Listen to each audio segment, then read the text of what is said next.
sobre capítulo 2 de estadística descriptiva. Este capítulo se llama Parámetros y estadísticos de las distribuciones de frecuencias.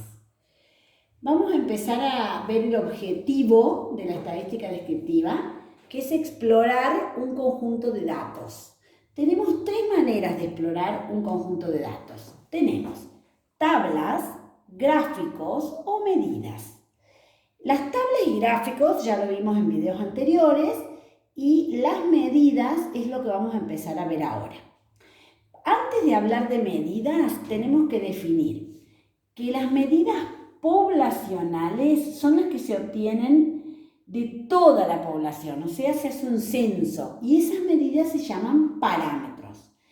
En cambio, las medidas muestrales se obtienen de algunos elementos de la población que son elegidos aleatoriamente y esas medidas se llaman estadísticos.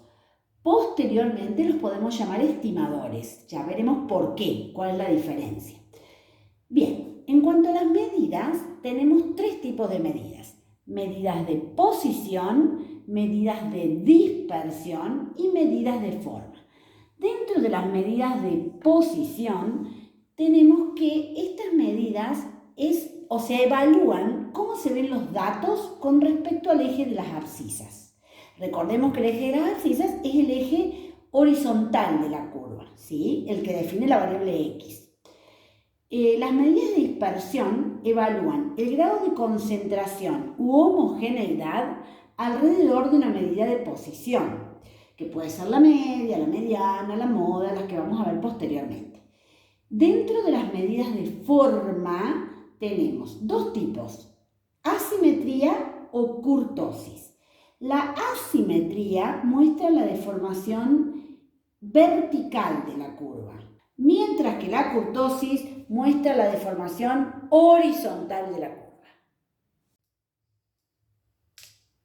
En los siguientes ejemplos vemos que las primeras curvas difieren en la posición. ¿Por qué difieren en la posición? Porque vemos que son exactamente iguales ambas curvas y se desplazan por el eje de abscisas. Eso marca que lo que cambia es la posición. En este caso, vemos que la curva está centrada con respecto a la misma medida de posición. Por lo tanto, lo que cambia es el grado de concentración u homogeneidad de los datos en torno a esa medida. O sea, difieren en la dispersión. Perfecto, vamos a entrar a las medidas de posición en sí. Las medidas de posición tenemos tres que son fundamentales porque son de tendencia central. ¿Qué significa eso? Significa que siempre quieren estar al centro de la distribución y algunas no pueden, sobre todo la media. Bien, dentro de esas tres medidas tenemos la media, que se llama media aritmética o promedio simple, la mediana y la moda. La moda también se puede conocer como modo o valor modal. Bien, vamos a definir. La media se define como la sumatoria de los valores de la variable dividida por el total de los datos. En este caso, les he escrito acá dos fórmulas. Una es poblacional, por lo tanto es un parámetro, y otra es muestral, por lo tanto es un estadístico o estimador en su caso. Son sumatorias de variables dividido el tamaño de la población o sumatoria de variables dividido el tamaño de la muestra. Por supuesto que si esto no fuese una serie simple, si fuera una serie agrupada, se multiplica por el tamaño de la frecuencia, ¿sí? o por la frecuencia absoluta simple que me indica el tamaño de la submuestrita. Bien, vamos con la mediana. La mediana es el valor de la variable que se ubica exactamente al 50% de los datos, teniendo en cuenta que deben estar ordenados de menor a mayor. Muy importante que los datos estén ordenados, porque si no el valor de la mediana no representa nada. Es desde el valor mínimo al valor máximo, se divide la distribución en partes iguales, me queda el 50% a la izquierda de la mediana y el 50% a la derecha de la mediana. La moda o modo es el valor más frecuente, es el que más se repite, el que tiene mayor frecuencia. Por lo tanto, se ve a simple vista y no hace falta ninguna fórmula para calcularlo.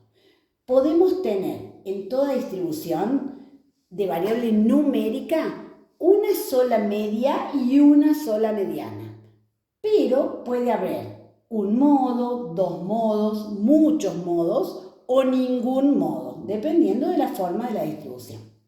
Vamos a ver las características principales de las tres medidas de tendencia central, que son media, mediana y moda o valor modal. La media tiene como característica esencial que es una medida suficiente. ¿Qué significa que es suficiente? Que utiliza todos los datos en su cálculo, como lo dice su fórmula. Es no resistente. ¿Qué significa eso? Que es sensible. Sensible a valores extremos y o outliers. ¿Qué significan valores outliers? Son valores raros o atípicos. Por ejemplo, si una media de un grupo de alumnos está cercana al 10, en notas estamos hablando, está cercana al 10, y tengo un valor que es un 1, esa media se va para abajo, porque es sensible a ese único valor que no representa el rendimiento de los alumnos en general. Es una medida única. ¿Qué significa que es una medida única? Significa que toda serie de datos numérica tiene una sola media. Bien, vamos con la mediana. La mediana es totalmente contraria a la media en sus características. Es decir, no es suficiente porque no utiliza todos los datos en su cálculo. Es resistente porque sí resiste a los valores extremos, o sea, no es sensible. Y en lo único que coinciden con la media es en que también la mediana es única. No puede haber más de una mediana en una serie de datos numérica. Vamos con la moda. La moda es una medida no suficiente porque no utiliza todos los datos en su cálculo, es resistente porque no es sensible a valores extremos y, como ya lo habíamos dicho, puede haber más de una moda o hasta puede haber ninguna si la distribución es uniforme.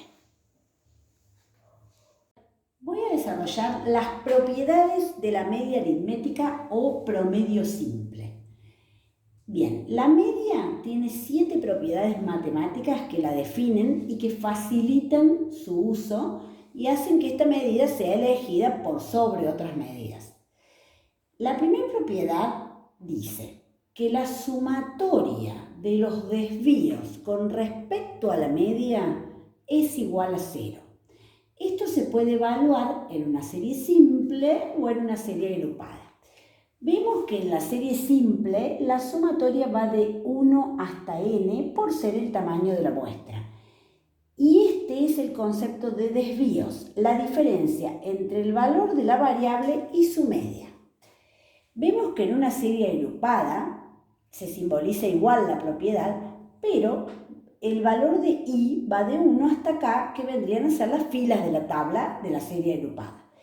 Y por supuesto que estos desvíos están multiplicados o ponderados, que se llama, por su frecuencia absoluta simple.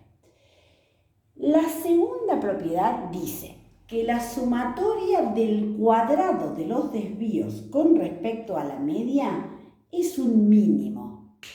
Esto se prueba con la teoría de máximos y mínimos, haciendo la derivada primera, igualándola a 0, pero eso ya la demostración de la propiedad. La simbolización es esta. La sumatoria para i que va de 1 hasta n de los desvíos al cuadrado me da un mínimo. Y acá lo mismo, pero para serie agrupada. La propiedad 3 dice que la media de una constante es la constante misma. Eso es una cosa obvia. ¿Por qué? Si mis alumnos van a rendir y sacan en el primer parcial todos 7, ¿cuánto me dio la media? 7, porque no hubo ninguna variación alrededor de la media. Y esto significa que es una constante. La propiedad 4 dice que la media de la constante por la variable es igual a la constante por la media de la variable. La propiedad 5 dice que la media de una variable más una constante, esto puede ser algebraico, puede ser más o menos una constante, es igual a la media más menos la constante. La propiedad 6 habla de la media de las medias. ¿Qué significa esto? Cuando yo ya tengo medias calculadas de unas submuestras, se multiplican por su tamaño de muestra, se divide por el total de datos y así tengo la media global o general o la famosa media de las medias. La propiedad 7 dice que la media de una suma de variables es igual a la suma de las medias. Hay una cosa muy importante que aclarar y es que estas tres variables, en este caso, en este ejemplo, deben tener la misma unidad de medida. Si no, no sirve